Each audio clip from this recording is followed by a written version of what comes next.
Sú to vlastne senzory, ktoré merajú veličiny v prírodných vedách na školách, to znamená fyzika, chémia, biológia, plus environmentálne témy alebo environmentálne charakteristiky a plus teda, potom to bude aj na ďalšom slajde, čo ešte vlastne v rámci tej ponuky je. Samotný názov, v podstate, keď si vezmete aj ostatných výrobcov, ten názov z niečoho vyplýva, tak PASCO, aby ste vedeli, je to skratka, keďže je to firma z Kalifornie, takže tam ich obmýva Tichý oceán, takže sú to Pacific Scientific Company, čiže PASCO vzniklo, alebo názov, slovo PASCO vzniklo z tohto trojslovia. A čo sa týka akože samotného alebo tej ponuky, alebo v čom pracujú, sú to väčšinou teda digitálne senzory, na tom je založená táto značka, digitálne senzory na meranie, softvery na zber dát a vyhodnocovanie. Ďalšia vec v podstate, na čo sa sústreďujú a čo vlastne nejakým spôsobom teraz ide do popredia, je tá oblasť STEM. A posledná časť, alebo posledná taká súčasť tej ponuky je tzv. Vzdelávacie laboratória. Ale tie laboratória sú skôr myslené na tie vyššie ročníky, to znamená stredné školy, vyššie ročníky, prípadne univerzitné laboratória. Takže ja vlastne sa prepnem na druhý slajdik. Tuto to máme vlastne nejakým spôsobom zobrazené, čiže primárne to zameranie sú bezdrôtové senzory na fyziku, na chémiu, na biológiu a ako aj prierezové témy typu environmentálna výchova. To, čo v podstate, čím sa odlišuje trošku od iných senzorov, je aj možnosť toho kódovania a programovania. Sú to vlastne veci, kedy vlastne vy, ak niečo nameráte, tak nameráte nejaké hodnoty, ktoré si vyhodnotíte. Ale môžete v podstate pracovať aj s tým prekrytím do toho kódovania. To znamená, že vlastne vy si viete nejakú prácu pripraviť, naprogramovať tzv. Blokovým programovaním, a ten experiment, ktorý vlastne robíte, spestrí trošku takou, nazvem to, grafickou vložkou alebo proste takým systémom, že ak niečo, ja neviem, budem merať nejakú teplotu, že ak je teplota bude vyššia ako 20 stupňov, tak je mi teplo. Proste takéto možnosti toho kódovania, ktoré vlastne sú jednak v tých oblastiach, ktoré sú na školách, to znamená informatika, kde sa žiaci teda učia programovať teda nielen blokovo, ale aj iným spôsobom. A posledný ten obrázok, keď si všimnete dole, tak ja som tam dal nápis, že stavebné a motorizované konštrukcie. To je vlastne viac menej určené pre univerzity a sú to vlastne také, nazvem to, že stavby, kde sa napríklad môže merať zaťaženie mostov alebo proste nejaká stavebnica, ktorá modeluje nejakú väžu alebo dom a je tam možné napríklad merať otrasy, čo je dobré napríklad pri takýchto štúdiách, že zemetrasenia a tak ďalej, ako to vplýva na tieto budovy, ako sa to dá vyhodnocovať a hovorím, toto zameranie je skôr na tie univerzitné úrovne. Takže k tomu, čo som spomínal, ja sa teda ešte vrátim o tento slajdik naspäť. Keď si všimnete, na pravej strane sú také boxy. Tie boxy sú v podstate venované pre fyziku, pre chémiu a pre biológiu. Vidíte to ako semafor, červená, žltá, zelená. Čiže takýmto spôsobom sú odlíšené v pasku senzory, ktoré sú balené po viacerých kusov alebo viacerých typov senzorov do tej danej oblasti. Plus ešte je tam jeden obrázok takého šedého alebo bieleho boxu. To je taký box, ktorý v podstate je taký mix všetkého a volá sa Science, čiže na také skôr vedeckejšie pokusy alebo na pokusy, kde vlastne nejakým spôsobom mixujete aj tú chémiu, aj tú fyziku, aj tú biológiu. Čiže je to semafor, červená, žltá, zelená. Podľa toho si to v podstate vie človek potom aj vybaviť, že červený kufrík fyzika, žltý chémia a zelený biológia. Takže k tej fyzike, ako som spomínal, červený box, v ňom v podstate, alebo on sa nazýva, že senzorium, čiže obsahuje viaceré senzory, pre meranie do fyziky. Obsahuje bezdrôtové senzory teploty, tlaku, napätia, prúdu, svetla, pohybu. Potom je tam magnetické pole a bezdrôtový vozík, to znamená vozík, ktorý je v podstate také, nazvem to autičko, ktorým vlastne meriate, alebo sa dajú robiť experimenty pre mechaniku a dynamiku pohybov telies, to znamená buď rovnomerný pohyb alebo rovnomerne zrýchlený pohyb na lavici, ktorá vlastne umožňuje pohyb toho vozíka. Takže to je, čo sa týka fyziky. Prejdeme, čiže tam sme boli na červenej, teraz sme na žltej. Chémia. Chémia to sú vlastne zase senzory, ktoré nám umožňujú merať veličiny, ktoré sa vyučujú v chémii, to znamená zase teplota, pH, oxid uhličitý, potom je tam ORP, to znamená oxidačno-redukčný potenciál. Čo sa týka ostatných vodivostí, to znamená, aká je vodivosť kvapaliny, tlaku. Kolorimeter, to je na vyhodnocovanie, napríklad keď sa zoberú vzorky vody, akým spôsobom v podstate tá voda je, nazvem to, čistá alebo znečistená. Takže to je, čo sa týka chémie. Prejdeme na biológiu. Máme na semafore zelenú. Biológia zase tá meria väčšinou tie fyziologické charakteristiky ľudského tela, dajme tomu. Napríklad CO2, čo vydychujeme, O2, čo vdychujeme. Potom sú tam EKG senzor, je tam senzor krvného tlaku, čiže môžeme si meriať, ako nám srdce tepe, ako nám vlastne, aký máme tlak, ak teda už máme teda riadny, hej. A plus sú tam ešte v tomto boxe je tam pribalený aj senzor počasia, ktorému sa potom budeme venovať podrobnejšie, lebo je to v podstate taký prierezový do tej environmentálnej výchovy. Každá sada, keď teda ešte môžem pripomenúť, obsahuje USB kľúč so žiackými úlohami. To znamená, že nejaká príprava na nameranie a čo s tým môžem odmerať a čo z toho môžem dostať, metodiku a 1 licencia softvéru. Čo sa týka toho posledného boxu, ktorý som spomínal na tom semafore, tak je tzv. Science box a ten vlastne má v sebe, čo si potom aj ukážeme, mám to tu aj ako ukážku konkrétnu, sú tam senzory, ktoré sú takým mixom týchto viacerých troch oblastí fyziky, chémie, biológie, čiže teplota, sila, tlak, napätia, pohyb, pH tam je, tep s ručnými úchytmi, bezdrôtový senzor počasia a zase klasický metodika plus žiacké úlohy a softvérová licencia. No, ale tomu, čomu som ja v podstate chcem trošku venovať podrobnejšie, sú tie prierezové témy a to je envirovýchova na základnej a strednej školy. Čiže čo si vlastne pod envirovýchovou človek má predstaviť, či už sú to len nejaké také všeobecné veci typu separovanie odpadu, ochrana životného prostredia, ale senzory vlastne pre environmentálnu výchovu nám prinášajú možnosť merať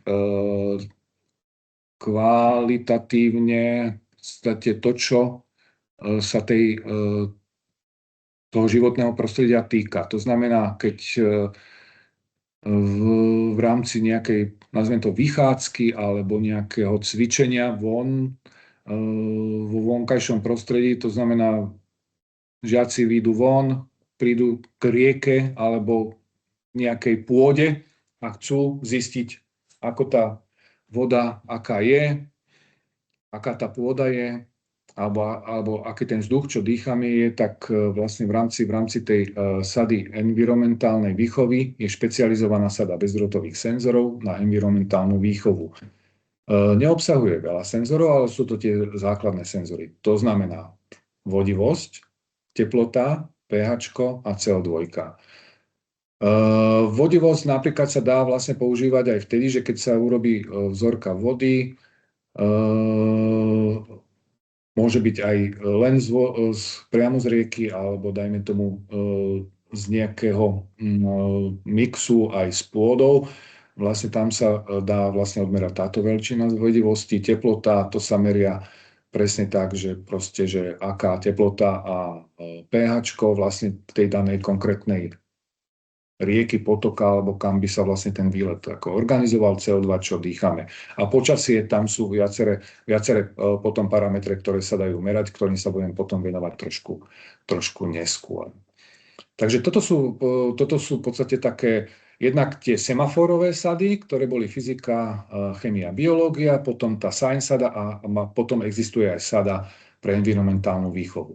Ale čo sa týka jedného senzoru, máme tu ešte taký jeden senzor, ktorý je novinka a ten senzor pre environmentálnu výchovu je senzor kvality vzduchu.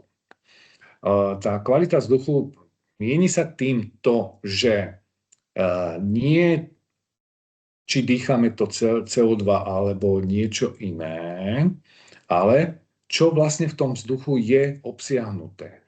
A vyhodnocuje tie častice, ktoré vlastne v rámci toho vzduchu poletujú, ktoré nevidíme, ale vieme ich vlastne vyhodnotiť. Vieme vyhodnotiť aj prchavé organické zlúčeniny a meranie ozónu a oxidu dusného. To znamená, mali sme vlastne dopity, alebo respektíve nejaké projekty boli, zatiaľ nie sú schválené, v takých dolinách, kde napríklad, alebo v miestach, väčšinou to boli doliny, kde vlastne sa malá škola, ktorá vlastne je v nejakom prostredí, ktoré sú vlastne položení tak, že sú v doline, nad nimi sú kopce, to znamená, že v zime, keď sa tam kúri, môže sa tam kúriť plynom, ale tá obec nemusí byť plynofikovaná. To znamená, že sa tam môže kúriť drevom alebo uhlím. Hej? No a teraz ide o to, že vlastne v rámci tých smogových oblastí, čo aj existujú na Slovensku, sú aj vlastne oblasti, ktoré občas zachytíme v správach, že sa tam ťažko dýcha v zime. Že je proste ten dym, ktorý ide vlastne z tých rodinných domov alebo odkiaľ, tam vlastne udržiava sa v doline a vlastne tá kvalita potom toho dýchania je trošku horšia, ako by bolo. Takže buď sú na rovine, alebo sú niekde na vyvýšenom kopci. Takže aj pre túto environmentálnu výchovu existuje takýto senzor na vyhodnocovanie tejto kvality vzduchu. Prejdem k ďalšiemu senzoru. Ten senzor je senzor, ktorý sme nazvali, alebo je nazývaný senzor počasia. Ten senzor počasia si za chvíľku ukážeme aj na praktické ukážke a ten senzor počasia vlastne, keď vidíte aj na tom obrázku, je to také T-čko, v ľavej časti má takú vrtuľku a zabudované má v sebe viaceré senzory, ktoré sa vyhodnocujú simultáne. To znamená, vyhodnocuje sa tam teplota okolia, barometrický tlak, rýchlosť vetra, smer vetra, vlhkosti, pocitová teplota, osvetlenie, UV index, prípadne žiarenie. Ak je to potom naviazané na GPS-ko, tak vlastne vám to vie vyhodnotiť aj zemepisnú šírku a zemepisnú dĺžku, nadmorskú výšku. Takže potom k tomu máme aj nejakú linku, ktorú vlastne si potom preklikneme po tejto prezentácii. Toto sú samostatné, alebo to bol vlastne taký rýchly úvod do toho, že čo vlastne Pásko má v rámci ponuky. A keďže už máte nejaké senzory alebo viete o týchto senzoroch, ako fungujú, o týchto bezdrôtových, tak ide o to, že vlastne keď ich zapnete, potrebujete niečo namerať a na to nameranie potrebujete software. Čiže Pásko v tejto oblasti používa software SparkView. Tento software je software na vytváranie žiackych úloh a vlastne je to ako ukazovateľ meraných hodnôt grafov a tabuliek. Pre tablety a mobilné zariadenia, telefóny, existuje klasicky voľne stiahnuteľná aplikácia z obchodov, či už je to androidového alebo toho jablčkového, áno, Macovského. A pre samotné počítače, ktoré pracujú s týmito operačnými systémami, je možnosť buď si kúpiť ako licenciu, ale Pásko používa zároveň aj možnosť cez webový prehliadač úplne zadarmo mať túto aplikáciu. Tam je aj uvedená tá adresa sparkview.pasco.com. Čiže keď ste na notebooku, pripojíte sa k senzoru cez Bluetooth, ťuknete si do Chromu sparkviewpasco.com a máte zadarmo licenciu, ktorou môžete merať. Toto je hlavný rozdiel Paska voči ostatným dodávateľom senzorov, kde vlastne si tie licencie musíte ako zakúpiť, či už ako jednolicenčný kľúč, alebo ako školskú alebo triednu licenciu podľa toho, ako to majú vlastne licencované. Čiže tým pádom toto je viac menej taký z tej teórie asi odo mňa všetko. Pozriem ešte posledný slajdík. Nezabudol som ho zmazať z ostatnej prezentácie, ale špeciálne som ho nechal tak. Keďže tieto senzory sú uložené v týchto boxoch plastových, tak niekedy ten systém toho uskladnenia je taký, že buď sa to dá do skrine, alebo sa to len tak voľne vlastne položí v rámci priestoru triedy a tam je to uskladnené. Ale v našej ponuke sú aj na týchto obrázkoch vidíte tzv. Kovové vozíky na kolieskách, ktoré vlastne umožňujú takéto tie boxy mať vlastne zoradené alebo zaradené podľa toho, že čo používam. A keď to mám v kabinete, nemusím sa s tým potom ťahať z kabinetu do triedy, proste len to naložím do toho vozíka, do tých zásuviek, čo potrebujem, prídem s tým do triedy, vyložím si to a pracujem s tým.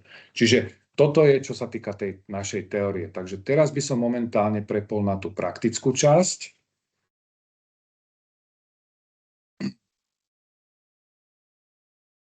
Takže keď sa teraz vidíme,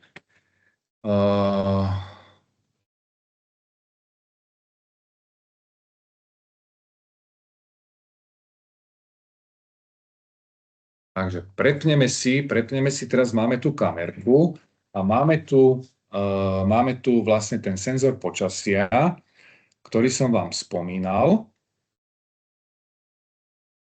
A máme tu mobilné zariadenie. V tomto prípade používam tablet, ktorý vlastne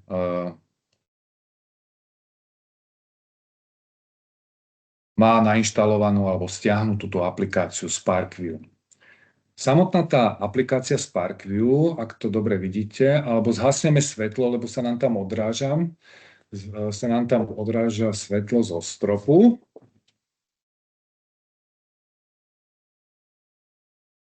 Tak, dobre. Dúfam, že to vidíte dobre. Samotná tá aplikácia vlastne obsahuje také 3 ikonky. Ja to priblížim. Prvá ikonka je tzv. Ručné zadanie.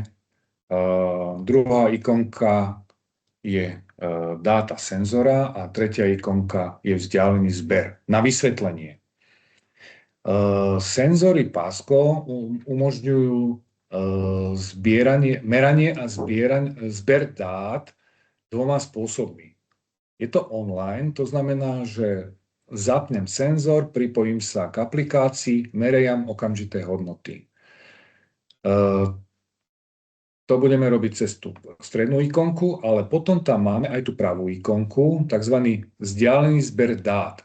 A to je systém, ktorý vám vlastne umožňuje, že zapnete senzor, zapnete ten vzdialený zber dát a vlastne nastavíte nejakú frekvenciu meraní, ktorá sa vám vlastne bude ukladať do pamäte toho senzora a môžete merať, neviem, hodinu, 2, prípadne celodenné meranie napríklad teploty. Potom tie dáta sa dajú stiahnuť a vyhodnotiť. Čiže nie je to tak, že by som musel byť pri tom experimente tú hodinu a sledovať to, ako to meria, ale proste spustím si záznam dát, ono mi to zaznamenáva a ja si potom v podstate to celé meranie môžem vyhodnotiť. Takže prejdeme teraz na ten klasický spôsob, ako sa to vlastne robí. To znamená, mám senzor počasia, o ktorom som teda povedal, že budeme mať ako praktickú ukážku. Zapínam ho klasicky tlačítkom. Blikajú mi ikonky.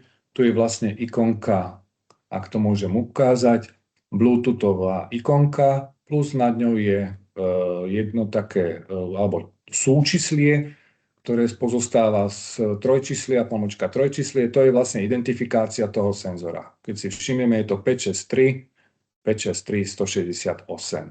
Takže teraz, keď prejdeme k samotnému meraniu, alebo previazaniu sa s aplikáciou, tak vlastne ja kliknutím na to meranie, už tuto v tej pravej časti vlastne vidím, že tu mám senzor počasia. Trošku zaostríme. Vidíte, aj to číslo nám tam sedí. Čiže som naviazaný na ten senzor, respektíve musím sa na ňo pripojiť. Takže kliknutím mám tu, že pripájanie a už som pripojený. No a teraz vlastne v rámci tej aplikácie ja mám možnosť si vybrať, čo chcem merať a ako chcem merať. Či chcem merať napríklad len graf, alebo priebeh graf tabulka, alebo len číselná hodnota, alebo kombinácia. Tam sa dá vlastne urobiť viacero možností. Ale čo napríklad tento senzor počasia vlastne umožňuje, alebo má predpripravené, práve preto som zvolil tento senzor počasia, je to, že vlastne má tu predpripravenú tzv. Panel meraní počasie. Takže ja keď si kliknem na to, tak a teraz, aby ste vlastne videli, že čo nám to vlastne bude merať.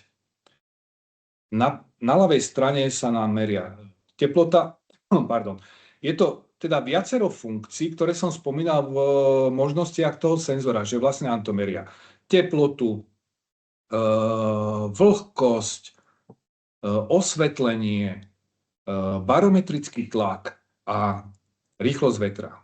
Teraz v tejto spodnej časti mám vlastne zelené tlačítko, ktorým spúšťam ja vlastne meranie. Keď ho spustím,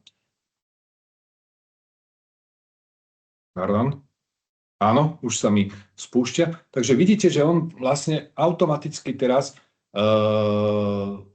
mi zobrazuje dáta, ktoré vlastne aktuálne meriame v tejto danej miestnosti. To znamená, že teplotu tu máme 24,8 stupňa, potom vlhkosti 28,2, čiže máme tu relatívne suchý vzduch, čo sme sa aj presvedčili o tom, že keď sme pripravili toto pracovisko, tak nás párkrát kopla statická elektrina. Čo sa týka potom, napríklad tuto máme úroveň svetla 130 luxov. Máme vypnuté svetla, je to tu v podstate také tmavšie. Máme tu barometrický tlak. Tuto v tejto časti. Momentálne tá hodnota je takže 747,8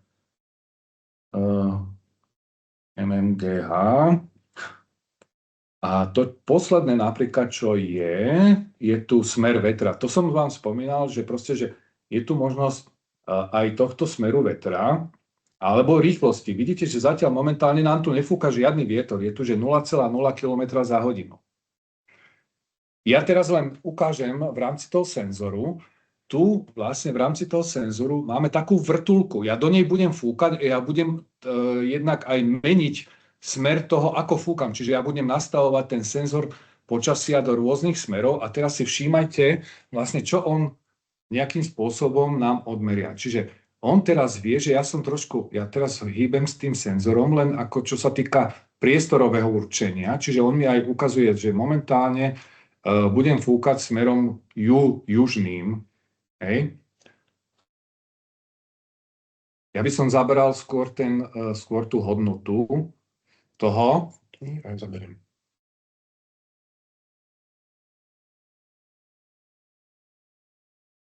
Neviem, či vidíte tam aj hodnotu, že akú hodnotu som tam momentálne nafúkal. Skúsime to zaostriť. Momentálne teda máme 0, ale teraz skúsim. 30 km za hodinu. Čiže momentálne som tam fúkol do tej vrtuľky tak, že simuluje to vietor, ktorý má rýchlosť 30 km za hodinu. Keby som ten senzor otočil trošku ináč, severnejším spôsobom alebo iným spôsobom, takto, že idem skôr východnejšie. Teraz už idem do severu. Čiže zároveň ukazuje mi, akým smerom vlastne fúka ten vietor, alebo akým smerom tá vrtuľka sa točí z hľadiska zemepisného a zároveň aj tá rýchlosť toho prúdenia. Čiže tá praktická aplikácia tohto senzoru počasia je v tom, že výjdem von na nejaké meranie, zoberiem si tento senzor senzor počasia, spustím to meranie a meriam aktuálne hodnoty. A tie aktuálne hodnoty vlastne ukazujem žiakom, že pozrite sa, momentálne vonku je taký a taký, taká a taká teplota, taká a taká vlhkosť, svetelko alebo osvetlenie máme také a také. A keď nám zafúka vietor, tak sa nám aj roztočí vrtuľka. Pokiaľ by ste chceli tento senzor teploty používať tak, že na dlhodobejšie meranie, to si ukážeme za chvíľku. Čiže toto je vlastne meranie, ktoré sa týka aktuálneho stavu. To znamená ukázať tým žiakom, že toto je možné momentálne odmerať s týmto senzorom počasia. A tých veličín je vlastne viacej. Môžeme sa potom premiestniť na iné miesto, tam odmerať tie hodnoty, oni si vlastne prípadne poznačia alebo vyskúšajú proste aj s tým fúkaním. S tým fúkaním je to úplne také, že najideálnejšie, lebo tam vlastne tí žiaci skúšajú to, že kto má najväčšie plúca, kto to vie najviac roztočiť, čiže to je skôr taká zábavná aplikácia, možno tá vrtuľka a to meranie toho smeru a rýchlosti vetra, ale skúšali sme to, ale neprefúkli sme to cez nejakých 40 km za hodinu. Ako človek, hej? Nehovorím teraz o reálnom počasí, ktoré by mohlo byť tak, že ak by bolo nejaké zlé počasie, silný vietor, že by nám to natočilo potom vyššie teploty. Čo sa týka akože teraz, ja som zakryl, vidíte teraz, skúste pozrieť ten lux, to osvetlenie. Som zakryl ten senzor svetla a vidíte, on okamžite reaguje, že nám z tých 90 luxov sa znížil zhruba na 60 luxov. Áno? Čiže je to tak, že v podstate ten senzor reaguje okamžite. Áno? Keby sme tu zapli svetlo. Skúsim ísť goknúť možno, že čo to spraví. Dobre, tak skúsme takto, keďže ja len takto, aby sme videli. Dobre, ja to nasmerujem, koľko mám momentálne. Máme momentálne tak. A ideme k oknu. A vidíte, že vlastne samotné svetlo, lebo my sme tu vlastne v kancelárii, máme tu síce okna, ale teraz kolega vlastne vyšiel až k oknu a vlastne to slnečné svetlo síce je zamračené, ale proste to osvetlenie alebo tá kvalita, tá hodnota toho svetla, ktoré vlastne môžeme chytať cez vonku, sú úplne vyššie hodnoty. Takže to je, čo sa týka tohto senzora počasia. Dobre, ďakujem. Dosah toho senzora je, myslím, 30 metrov, čiže ono záleží vlastne od toho, ako jednak má silnú batériu, ale do tých 30 metrov vlastne od zariadenia, ktoré vyhodnocujete údaje, je možné vlastne spárovať sa. Takže to by bolo z mojej strany, čo sa týka toho senzoru počasia. Nazvem to online merania. To znamená, že okamžité hodnoty. Ja si teraz v podstate zastavím to meranie klasickým spôsobom, čiže stop a dám si momentálne, ukážem vám aj jednu možnosť, je tu v podstate, neviem, či to vidíte, že spustíte nový, aby som ešte bol konkrétny, jazyková verzia tejto aplikácie je slovenčina alebo čeština. Čiže aj to je vlastne takým spôsobom trošku iné, ako možno ste zvyknutí, alebo ako ste možno niekedy mali možnosť. Čiže ja si spustím nový experiment. Ono mi to vyhlasuje, či chcem uložiť tieto zmeny, ja si dám zatiaľ, že nie. A vlastne ja by som vám teraz rád ukázal aj tú druhú možnosť využitia tohto senzora, a ten senzor vlastne môže merať tzv. Vzdialeným zberom dát. To znamená to dlhodobé meranie. Čiže mali by sme ten senzor niekde vonku, nechali ho, dajme tomu tak, ale samozrejme, aby ste ho aj na druhý deň našli, či už tak, že viete, kde ho položíte, alebo aby náhodou niekto okolo nešiel a nezobral ho. Čiže dať ho na také miesto, kde si ho na druhý deň nájdete. A keď spustíte vzdialený zber dát, tak on vám bude vyhodnocovať dáta, ktoré si potom v podstate viete pozrieť alebo stiahnuť, že čo nameral, ja neviem, za hodinu, za dve, alebo v rámci časového úseku 1 hodiny alebo 2 hodín a vyhodnocovať, že ako sa v rámci toho časového úseku tie dáta menili. Ten princíp ešte teda, aby som ešte osvetlil, keďže máte aj nejaké teda skúsenosti, pri týchto senzoroch vlastne vy nastavujete tzv. Frekvencie merania. Frekvencia merania napríklad pri týchto online nových meraniach sú také, že poviem, buď nastavujete herce ako frekvenciu, alebo čas ako po sekundách alebo milisekundách. Čiže pokiaľ online meráte, tak vlastne si nastavujete tú frekvenciu a podľa tohoto vlastne aj ten software vyhodnocuje. Kdežto pri týchto dlhodobejších, pri tom vzdialenejšom zberu dát, tá frekvencia by nemala byť akože taká častá, ako je čo je po sekunde merať alebo po pol sekunde. Skôr sa tam nastavujú také dáta alebo také časové úseky ako buď minúta, alebo po 5 minútach, alebo po 10 minútach. Čiže tam vlastne potom vyhodnocuje tie dáta po tom nastavenom úseku časovom, ktorý si tam ja nastavím, a zaberá to tým pádom menej pamäte, lebo čím vyššia tá frekvencia, alebo čím frekvencia toho ukladania je vyššia, či už čo sa týka času, pri tých 10 minútach, tak vlastne každých 10 minút sa vám uloží jeden údaj, ktorý potom vyhodnotíte, tak samozrejme to zaberie menej dát a tým pádom aj to meranie bude časovo možné natiahnuť do dlhšej doby. Takže pri tom meraní cez ten vzdialený prístup ja vlastne len kliknem na to.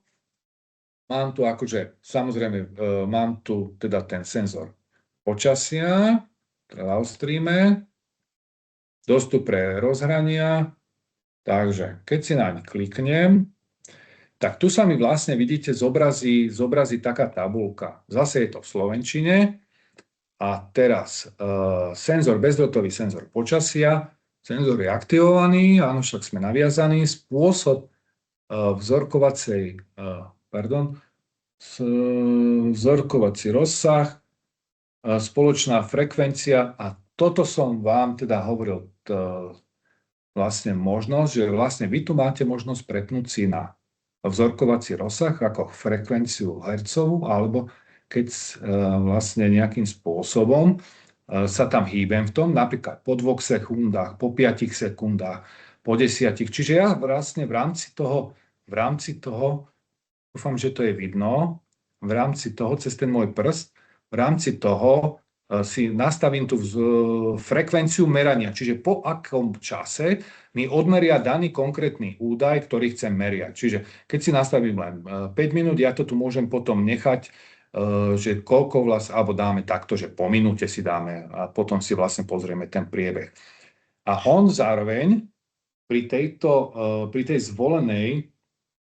zvolenej frekvencii, pri tej vzorkovacom intervale, mi aj vypisuje, že koľko vlastne údajov, na koľko dní vlastne mám kapacitu pamäte, aby som vlastne ukladal tie dáta do tej pamäte. Takže keď mám teraz momentálne po minúte, 2 minúty, tak mi dáva dokonca vlastne, že 7 hodín 26 minút, že by mi to meralo v kuse, keď to pretnem na tú 1 minútu, tak samozrejme. Takže tak, čiže toto je základ vlastne toho, čo sa volá, že vzdialený zber dát, čiže zapnem senzor, ten nikde nechám, meria mi nejaké veličiny, nastavím tam frekvenciu merania a potom vlastne tie dáta si viem stiahnuť. Čiže takýmto spôsobom to odkliknem. Vypisuje mi potom vlastne tú informáciu, trošku to ešte zaostríme, môžeme, aby ste to aj vy videli, že teraz senzor zbiera dáta a môžeme zavrieť software. Čiže ja vlastne len nastavím ten senzor a môžem vypnúť tú aplikáciu a ten senzor mi vlastne automaticky ukladá tie dáta do vnútornej pamäte toho senzoru. A po skončení vlastne merania ja si tie dáta potom môžem stiahnuť. Čiže senzor, vlastne ja vám takto ukážem, on bliká, bliká, bliká a zbiera dáta. Takže to je vlastne ten rozdiel medzi tým online-ovým meraním a vzdialeným zberom dát. Takže to je, čo sa týka toho. Môžem nechať teraz momentálne ten senzor trošku pracovať. A v rámci také malej predstavy vám ukážem ešte ten box, ktorý som spomínal. Konkrétne tu mám box, ktorý sa volá Science. Takže v rámci toho trošku z výšky môžem. Ukážem. Áno, to netreba názov. Klasický vrchnák, platová krabica. Metodická príručka, tá bola písaná v rámci každého toho boxu a súčasťou teda toho balenia sú takýmto spôsobom robené senzory, že vlastne mám dve poschodia senzorov s vložkou, ktorá je vyplnená penou, alebo respektíve pena a výrez tej peny a v rámci celej tej sady mám viacero senzorov. Napríklad v tomto Science bloku alebo Science boxe mám senzor teploty, senzor tlaku, senzor napätia, potom senzor sily, potom je tu pH-kový senzor z elektródov a to druhé spodné poschodie nám vlastne ukazuje, alebo nám umožňuje, alebo je v rámci toho balenia jednak príslušenstvo k senzoru tlaku, ale potom je tam napríklad senzor pohybu, to znamená ultrazvukový senzor vzdialenosti, to znamená, že ak sa približujem alebo vzdialujem, ono mi to vlastne vyhodnocuje, keď som naviazaný prepojený na tú aplikáciu, tak mi vlastne vyhodnocuje vzdialenosť, v ktorej sa pohybujem od toho daného konkrétneho senzoru. A mám tu v rámci toho senzoru aj senzor teplu, takzvanými úchopmi, ktoré nám vlastne merajú ako nám tlčie srdiečko. Napríklad ešte pri tom senzore vzdialenosti, to asi poznáte, vlastne to je možno taká aplikácia klasicky zadnicu aj senzor cúvania, že proste ako sa približujete a ako sa vzdialujete, ono vám vlastne vyhodnocuje tú vzdialenosť. A to by som v podstate len na záver teda povedal, že v rámci tých možností, ktoré som tam spomínal, je aj tzv. To kódovanie a programovanie.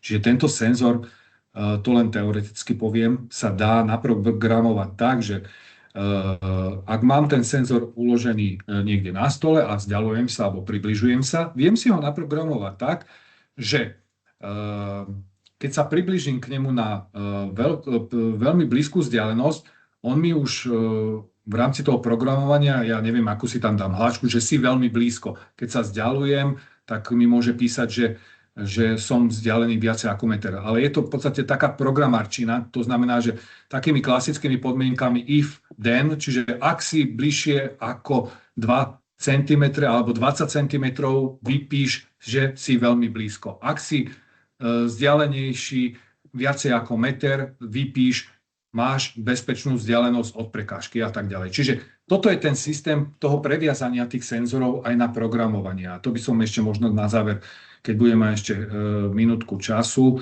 ukázal v rámci tej aplikácie. Takže to je, čo sa týka teda toho boxu. A môžeme teda prejsť ešte naspäť.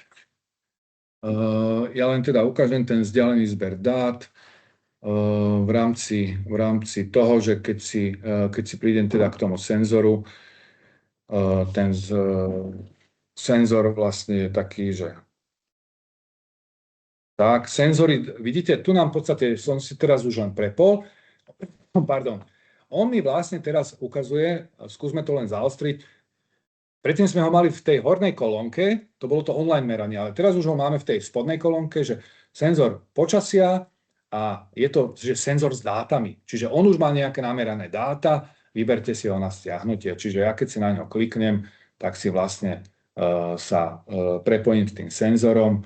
A čo znamená, čo mi tu on potom ponúka, bude tu nepripojovať, zmazať dáta alebo stiahnuť dáta. Čiže ja keď si dám stiahnuť dáta, ja si už len potom dám v rámci tej možnosti, že aké dáta si budem chcieť stiahnuť a odkliknem to. Čiže toto je vlastne celý ten princíp tejto aplikácie vzdialeného merania. Dobre. To je asi tak z mojej strany všetko. Skôr sa prepneme teraz ešte možno, či by sme niečo neukázali alebo nie. Takže k senzoru počasia z tejto praktickej ukázky všetko. Takže prepneme sa na obrazovku.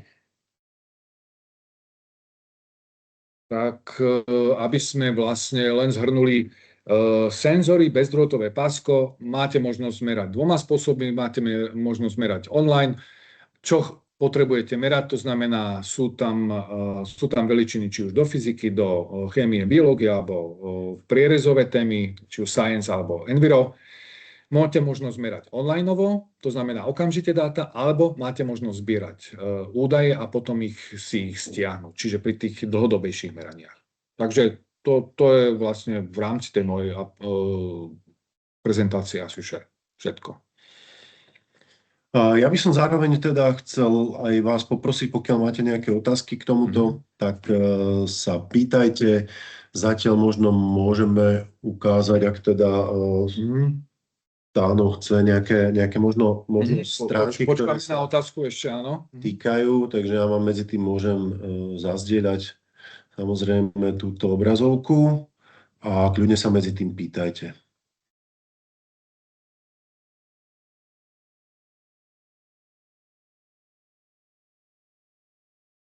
Dobre, máme.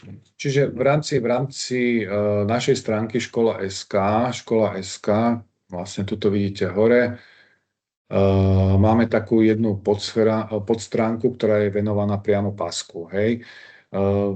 Buď to nájdete ako pásko pri vyhľadávaní, alebo máme to vlastne v rámci týchto partnerov.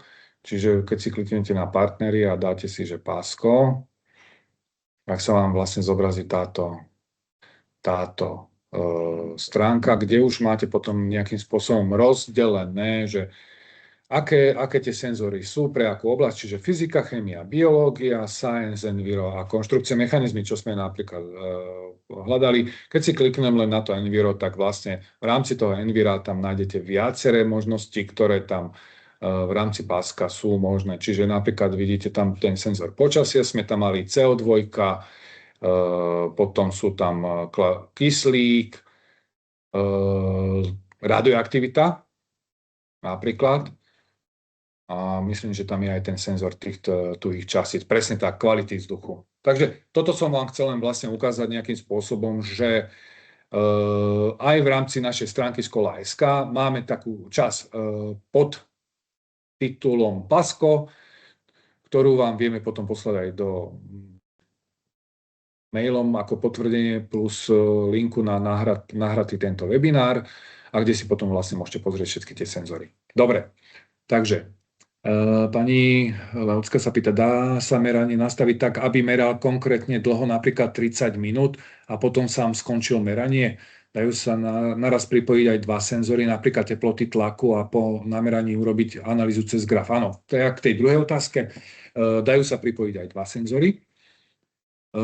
Tam je ten princíp to, že každý senzor má svoje to 6 číslie, čiže 3 čísla, pomlčka 3 čísla. A vlastne vy si môžete vlastne pripojiť viacero senzorov a vy si ich vlastne viete identifikovať podľa toho čísla. Čiže dáte si pripojiť a nastavíte si, že ako chcete, či chcete len číselné merania, alebo grafické, alebo tabuľka. Nedá sa merať to, že by jeden senzor bol pripojený viacerým ľuďom.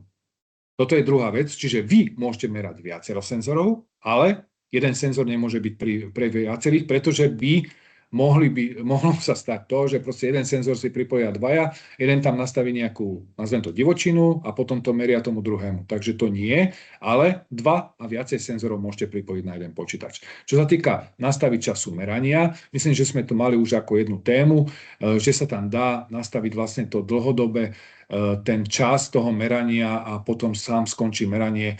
Je to tam v nastavení, priznám sa, že ja som vždycky nastavoval len tú frekvenciu toho merania a vlastne tak, ako som to potreboval odmerať, tak vlastne tak mi to odmeralo a potom som skončil to meranie. Ale myslím, že sa tam dá nastaviť ten čas toho merania a potom vlastne sa to automaticky vypne. Ale preverím vám to ešte, aby som vám prípadne poslal aj teda potvrdenú odpoveď, aj aby som si to ja pozrel v tom nastavení. Takže to je odpoveď na vašu otázku. Takže ak by ste mali ešte prípadne nejaké iné otázky alebo nejaké nápady, dá sa meteostanica doplniť o modul častíc PM2,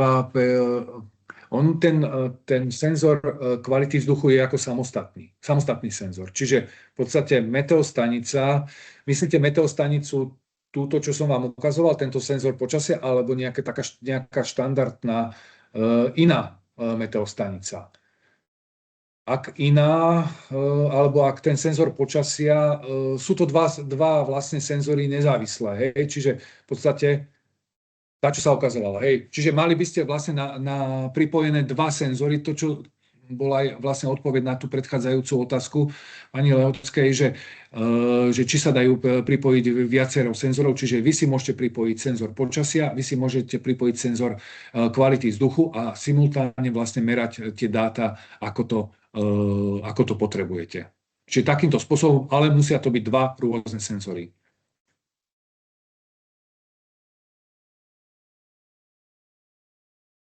Dobre, ak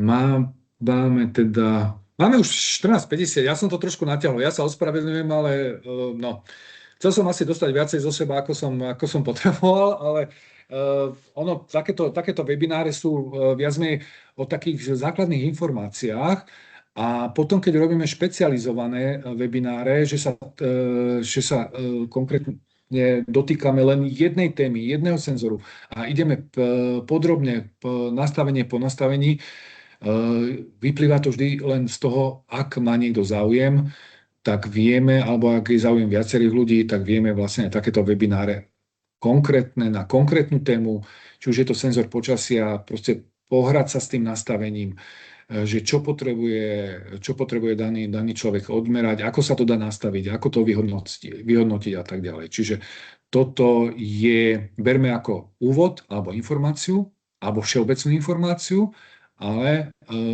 vieme do budúcna robiť aj také, že konkrétnejšie veci. Čiže tam závisí len od toho dopytu. Ak bude záujem, vieme urobiť aj nazvem to ešte v komornejšom prostredí, to znamená aj face to face, jeden proti jednému, aby sme sa aj videli a vlastne, aby sme si aj online vedeli povedať, že čo teraz nastavujem, ako to nastavujem, alebo čo robím a ako to môžem urobiť. Dobre? Čiže ja vám ďakujem za pozornosť a ak by boli ešte teda nejaké otázky, tak šup s nimi. Ak nie, tak ďakujem vám za pozornosť a nebudeme teraz schopní možno tento týždeň niečo poslať, ale predpokladám, že v priebehu budúceho týždňa jednak vám pošleme asi link na uložené video a prípadne aj linky na tieto senzory, ktoré sme vlastne teraz ukazovali, že kde sú uložené na našej stránke, kde si ich môžete pozrieť, alebo prípadne možno aj iné linky, ktoré by boli zaujímavé vlastne v tejto oblasti. Dobre. Ďakujeme veľmi pekne. Ďakujeme teda veľmi pekne Stanovi za prezentáciu tohto zaujímavého produktu a teda o 2 týždne nás čaká v podstate taký posledný webinár z tejto STEM série, ktorý bude zameraný na robotické stavebnice Artec. tak vás teda pekne vítam. Príde vám teda aj pripomienkový e-mail na prípadnú registráciu. Ak ešte nie ste registrovaní, tak ak vás zaujíma aj robotika, tak vás pozývame sa prihlásiť na tento webinár. Takže ďakujem ešte raz veľmi pekne za to, že ste strávili túto hodinu s nami. Verím, že vám teda ste si rozšírili trošku možno obzory. Ja vám len na záver teda, ja som si stiahol tie dáta, ktoré som medzi tým, ako som ukazoval tu, pardon, ja to skúsim trošku takto, čiže nebudeme to teraz dávať na kameru, že vlastne ja som si stiahol dáta a vidíte ten dlhodobý zber dát vlastne sa vyhodnocoval tak, že momentálne som si dal zobraziť len dve funkcie alebo dve veličiny, takže takýmto spôsobom, keď vlastne si tie dáta stiahujem, tak si ich viem potom vyhodnotiť a stiahnuť.